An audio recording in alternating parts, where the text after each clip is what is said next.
तो एक बार फिर से स्वागत है हमारे चैनल पीवी एक्सप्लेनर में। दोस्तों आज हम एक्सप्लेन करने जा रहे हैं लोकी का सीजन 2 और उसका एपिसोड 1। ये एपिसोड बहुत ज़्यादा ही मज़ेदार होने वाला है क्योंकि अभी तक जो भी चल रहा है मार्वल में कुछ खास नहीं चल रहा। और लोकी को तो हम जानते ही हैं पहले से कि लोकी है भाई, वो ऐसा एरा गैरा नहीं है, 2 साल बाद आया है, फिर भी बहुत सारी चीज़ें इंटरेस्टिंग लेके आया है। उसका एपिसोड 1 देखकर ऐसा लग ही नहीं रहा था कि ये किसी सीजन का एपिसोड 1 है, ऐसा बिल्कुल ग्रैंड फिनाले जैसा बिल्कुल ओवरव्यू था इसका। तो ज़्यादा टाइम वेस्ट ना करते हुए शुरू करते हैं अपना आज का एक्सप्लेनेशन। तो एपिसोड शुरू करने से पहले एक छोटा सा रिकैप दे देते हैं ताकि हम प्रीवियस में चले हुए टाइमलाइन को इस टाइमलाइन से अच्छे से समझ सकें। तो सीजन 1 में जैसा कि हमने देखा था, लोकी आगे फंस जाता है TVA यानी कि टाइम वेरिएंट्स अथॉरिटी में। जैसा कि पहले हमें बताया गया था कि TVA का काम होता है एक सेपरेट टाइमलाइन बनाना, यानी कि समय को शाश्वत रेखा में चलाना। कोई भी अदर टाइमलाइन या कोई शाश्वत रेखा से अलग दिशा में एक टाइमलाइन बनते थे तो उसको TVA के वर्कर्स का काम था कि उस टाइमलाइन को पूरी तरीके से मिटा देना। जैसा कि हमने सीजन 1 के ग्रैंड फिनाले में इसके काफ़ी सारे सीक्रेट्स पता चले थे, जैसे पूरे TVA के पीछे, पूरे TVA को क्रिएट करने वाला, चलाने के पीछे सिर्फ एक बंदे का हाथ था जो कि कैंग द कॉन्करर होता है। इसी बंदे ने TVA को बनाया होता है और TVA में जितने लोग काम करते हैं सबकी मेमोरी इसी ने ही इरेज करी थी और एक तरीके से TVA पर ये राज करता था और पूरी तरीके से कंट्रोल करता था TVA को। यही एक बंदा है जिसके लिए हजारों सालों से लोग बिना किसी क्वेश्चन के काम करते आ रहे थे। जैसा कि कैंग द कॉन्करर ने हमें सीजन 1 में बताया था कि सदियों पहले कैंग द कॉन्करर के सभी वेरिएंट्स में आपस में फाइट हुई थी, जिसे बोलते हैं मल्टीवर्सल वॉर, और उसी में से एक वेरिएंट था ये हू रिमेन्स। फाइनली इसने सभी को मार के एक सेपरेट टाइमलाइन क्रिएट करी थी। बाकी जितनी भी अदर्स टाइमलाइन थे और अदर वेरिएंट्स थे उन सबको डिस्ट्रॉय कर दिया था इसने। जैसा कि हमें लास्ट सीजन के ग्रैंड फिनाले में देखने को मिला था, तो याद ही होगा कि हमारी सिल्वी यानी कि फीमेल लोकी ने इसको मार दिया था और सभी समय रेखा की वाट लगाती थी क्योंकि अब सेपरेट टाइमलाइन पर नजर रखने वाला, उसको मेंटेन करने वाला कोई बचा ही नहीं था और सभी को अपनी सच्चाई पता चल गई थी। तो इसी वजह से वो लोग भी जानबूझकर टाइमलाइन को इरेज या डिस्ट्रॉय नहीं कर रहे थे। फिर यहाँ से हमारा सीजन 2 के पहले एपिसोड का शुरुआत होता है जहाँ पर ये एंड हुआ था। लास्ट मोमेंट में जब फीमेल लोकी यानी कि सिल्वी ने इसको टाइम विंडो से बाहर फेंक दिया था वापस से TVA में, जब ये वापस से TVA में आता है तो इसको यहाँ पर सब कुछ बदला सा लगता है क्योंकि कोई भी इसको यहाँ पर पहचान नहीं रहा था, ना ही मूवीज ना ही कोई और इसके सामने स्टैचू था कैंग द कॉन्करर का या फिर कह सकते हैं ही हू रिमेन्स का, जिसको देखकर लोकी काफी डर सा जाता है। तो स्टार्टिंग में हमें एक सीन दिखाया जाता है जिसमें कैंग द कॉन्करर के स्टैचू के फेस से जूम आउट करते हुए सीन जाता है, जिससे किसारा या ये समझ सकते हैं कि कैंग द कॉन्करर अभी भी इन सब पे नजर रखे हुए है क्योंकि ही हू रिमेन्स तो अब है नहीं, वो तो गया क्योंकि सिल्वी ने उसको मार दिया था। तो जाहिर सी बात है कि बाकी के जितने भी कैंग पे वेरिएंट्स थे वो अब आ सकते हैं, जो कि आएंगे भी, जैसा कि लास्ट सीजन में उसने खुद बताया था, जैसा कि हम लोग ट्रेलर में देख सकते हैं। तो लोकी यहाँ से भागता है क्योंकि यहाँ पर कोई इसको पहचान नहीं रहा होता और उसको वेरिएंट समझ के मारने के लिए दौड़ते हैं उसके पीछे। सभी लोग घेर लेते हैं तो वो ऊपर से कूद जाता है और एक बिल्डिंग में जाकर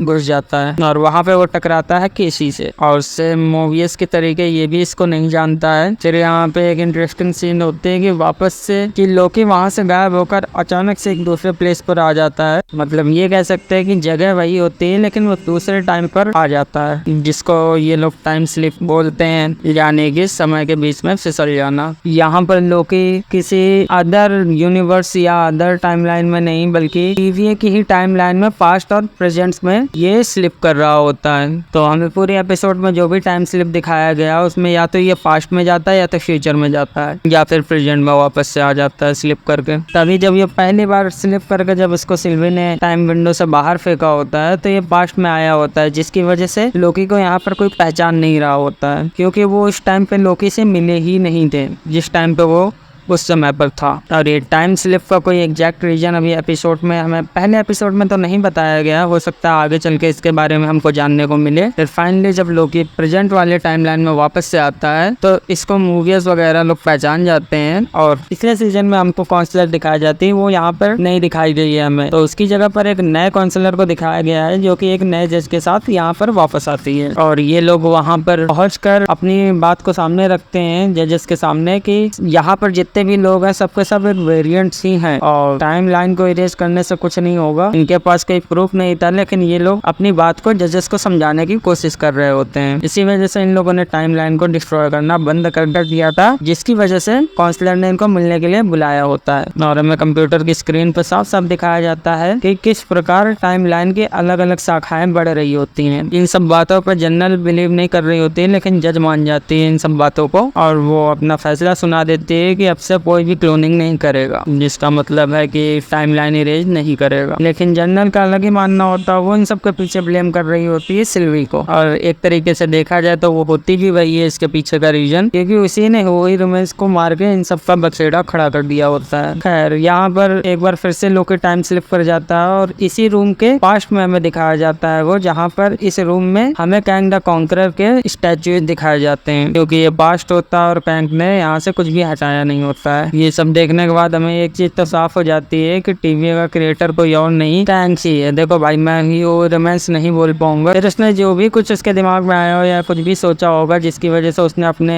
सारी आइडेंटिटी को हाइड कर लिया और अपने पीछे वो 3 समय शाश्वत रेखा के जज बना के चला गया, या जो भी इसके माइंड में आया हो, और सबकी मेमोरीज को उसने डिलीट कर दिया या हटा दिया, जिसकी वजह से किसी को याद ही नहीं था कि इन सब के पीछे कंकरर नाम के किसी बंदे का भी हाथ है। और इसी फास्ट के यहाँ के रूम कॉन्फ्रेंस रूम में हमें एक टेप रिकॉर्डर दिखाया जाता है जिसको लोकी सुनता है। तो इसमें कैंग द कॉन्करर की आवाज सुनाई देती है हमें, जहाँ पर वो रिवोना रेंसलियर की तारीफ कर रहा होता है, जहाँ पर हमें पता चलता है कि इस मल्टीवर्स वॉर में रिवोना रेंसलियर ने उसका साथ दिया था। इसी वजह से वो सीजन 1 से ही उसके ऊपर मुझे डाउट था और थोड़ी सी उसकी लुक्स वगैरह देखकर समझ जाओ कि वो कुछ गफलेबाजी वाली टाइप की इंसान है, क्योंकि वो थी भी ऐसी काफी सारे राज छुपाए हुए थी। और शायद यही कोई रीजन है जिसकी वजह से वो अभी लापता भी है। टाइम एक बार फिर से लोकी टाइम स्लिप करता है और प्रेजेंट में वापस आ जाता है इस प्लेस पे, इसी कॉन्फ्रेंस रूम में, इसी काउंसिल के सामने। और यहाँ पर आते ही सबको सच्चाई भी दिखा देता है, सबको गैंग्स के थोबड़े दिखाता है जो कि दीवारों के पीछे छुपी हुई होती हैं, पर फिर भी वो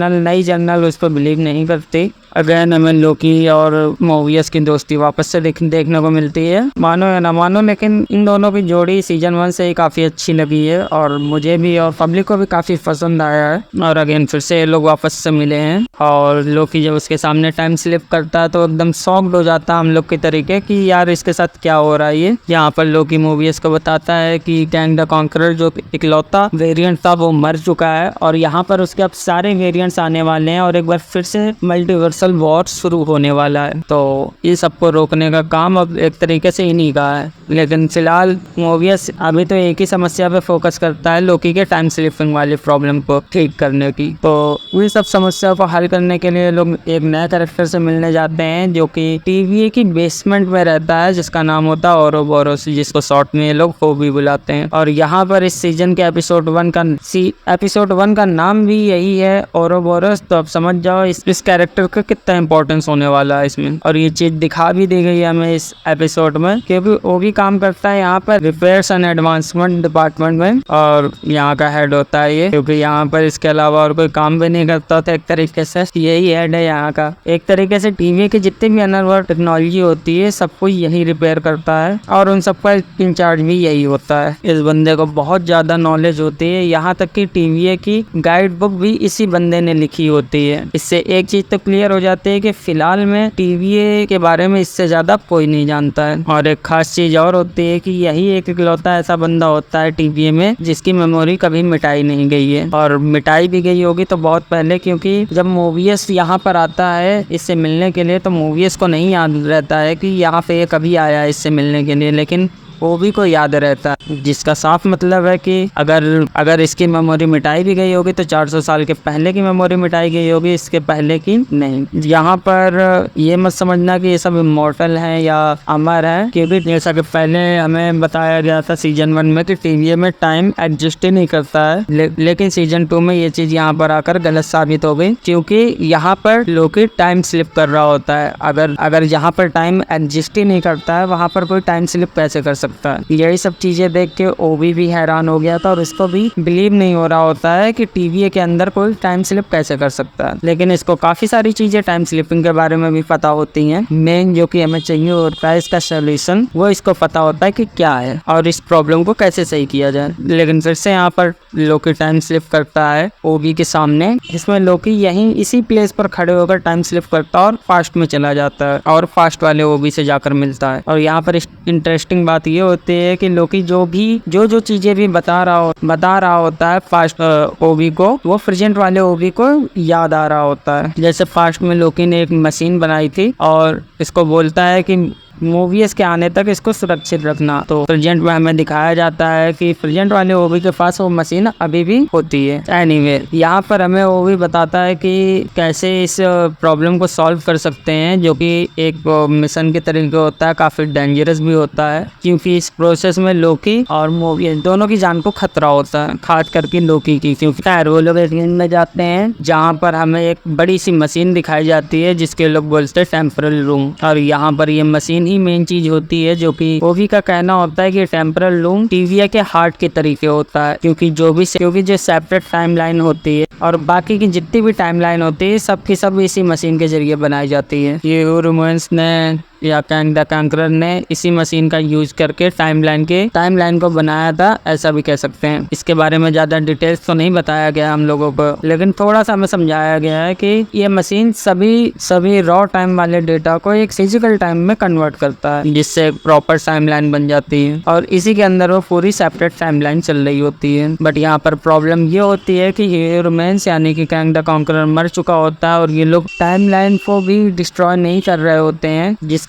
जिसकी वजह से मशीन ओवरलोड हो रही होती है। और यहाँ पर हम जैसे कि मॉनिटर में पहले ही दिखाया गया था कि अनगिनत टाइमलाइन यहाँ पर क्रिएट हो रही होती हैं, जिसका प्रेशर ये मशीन झेलने के लिए कैपेबल नहीं है, जिसकी वजह से यहाँ पर हमें टीवीए में लाइट फ्लक्चुएशन दिखाया गया था, यानी कि पावर का कुछ दिक्कत गड़बड़ टाइप का चल रहा था, क्योंकि टीवीए की ये मशीन ही मेन होती है और इसी में गड़बड़ हो रहा होता है, जिसकी वजह से पूरे टीवीए को अफेक्ट कर रहा होता है ये चीज। और ओबी का ये भी कहना था कि शायद इसी ओवरलोडिंग की वजह से ही लोकी के साथ यहाँ पर टाइम स्लीपिंग जैसी कोई दिक्कत हो रही होगी। खैर यहाँ पर ओबी का जो सोल्यूशन था लोकी के टाइम स्लिप को सही करने वाला, वो भी यहाँ पर इसी मशीन के जरिए सही किया जाएगा। होता ये है कि यहाँ पर ओबी ने एक डिवाइस बनाया होता है सेंट्रल और एक्सट्रैक्टर करके, इसका ये जिस भी टाइमलाइन में किया जाएगा टेम्परल रूम से कनेक्ट करके, तो लोकी वापस से उसी सेम प्लेस में आ जाएगा और एक तरीके से टाइम स्लिप करना वो बंद कर देगा। बट दिक्कत ये होती है कि इसी टाइम में वहां पर उस लोकी को अपने आप को इरेज करना होगा उसी सेम टाइम में, जैसे ही मोवियस वो मशीन चालू करेगा।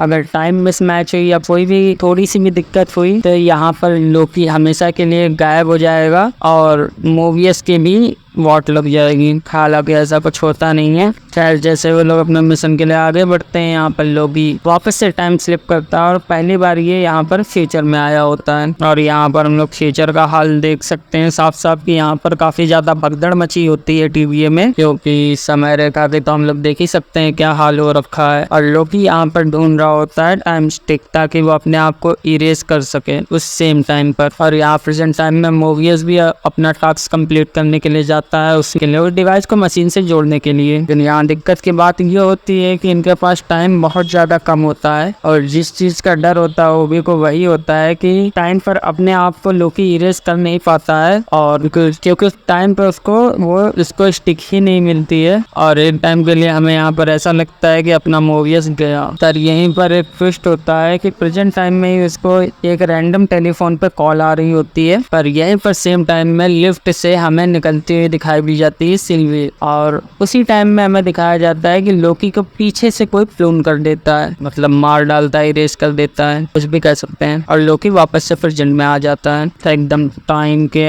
आखिरी हिस्से पर आ जाता है, जिसकी वजह से इन दोनों की जान बच जाती है और मिशन सक्सेसफुल हो जाता है यहाँ पर। हालांकि यहाँ पर किसी भी चीज़ का प्रॉपर आंसर तो हमको पूरी तरीके से जानने को नहीं मिला है, जैसे कि लोकी का टाइम स्लिपिंग वाली प्रॉब्लम क्या ठीक हुई है, इसके बारे में अभी हमें नहीं पता। अब अगले आने वाले एपिसोड से ही पता चलेगा हमें। और वो टेलीफोन में किसका कॉल आ रहा था ये भी हमें नहीं पता, इसके लिए हमें अगले एपिसोड का वेट करना पड़ेगा। और वहाँ पर लिफ्ट में अचानक से सिल्वी कहाँ से आ गई और लोकी को पीछे से किसने मारा, ये बात भी अभी तक अपने को नहीं पता है। जैसे कि इस प्लान के बारे में अभी तो ज़्यादा किसी को नहीं पता है, यहाँ पर 3 ही लोग को पता है, जैसे कि मोबियस, ओबी और खुद लोकी। तो ये तीसरा सस्पेक्ट कौन है, या फिर ऐसा भी कह सकते हैं कि फ्यूचर वाला ओबी या मोबियस ने ऐसा किया हो। कुछ फिलहाल कुछ कह तो नहीं सकते हैं, लेकिन फिलहाल इन्हीं में से कोई एक ने किया है ये चीज़। और यहाँ पर हमें एंडिंग में दिखाया जाता है उसी जनरल को, जो कि पूरी टीवीए की सेना लेकर कहीं पर जा रही होती है हथियारों से लैस, तो कि सिल्वी का शिकार करने के लिए जा रही होती है। और इसी के साथ हमारा ये एपिसोड 1 यहीं पर एंड हो जाता है। फिर उसके बाद ये मार्वल की सीरीज है और मिड क्रेडिट सीन ना हो, ऐसा हो सकता है। यहाँ पर अपने को सिल्वी दिखाई जाती है, जो कि टाइम विंडो से निकल रही होती है किसी अलग टाइम जोन में। इन ब्रॉक्सटॉन का होता है सन 1982 का एक ब्रांच टाइम लाइन होता है, और मेरे हिसाब से तो ये वहीं से आ रही होती है एग्जैक्ट जहाँ किसने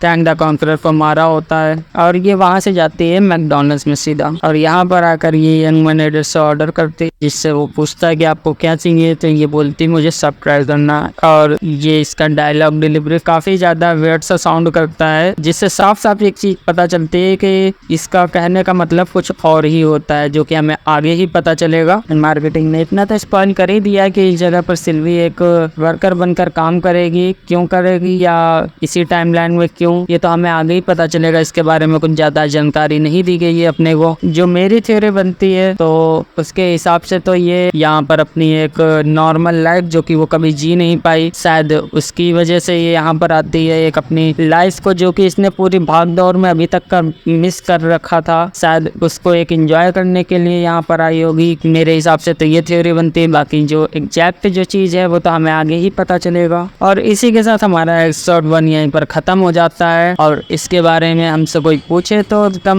मेरे हिसाब से तो एकदम एज एक्सपेक्टेड, जैसे मार्वल से मेरी पुरानी एक्सपेक्टेड थी वही अभी भी है कि मेरे लिए तो फुल पैसा वसूल वेब सीरीज है, जो कि काफ़ी अच्छी लगी। और मैं रेकमेंड करूँगा कि जिसने नहीं देखी है वो जाकर ये वेब सीरीज ज़रूर से देखें। Thank you. इसी के साथ हमारा एपिसोड 1 कंप्लीट होता है एक्सप्लेनेशन। अब मिलते हैं अपने नेक्स्ट एपिसोड की एक्सप्लेनेशन में, तब तक के लिए बाय बाय। और हमारे चैनल को सब्सक्राइब और वीडियो को लाइक कर दीजिएगा अगर आपको अच्छा लगा हो हमारी एक्सप्लेनेशन। तो मिलते हैं अपने अगले एक्सप्लेनेशन में।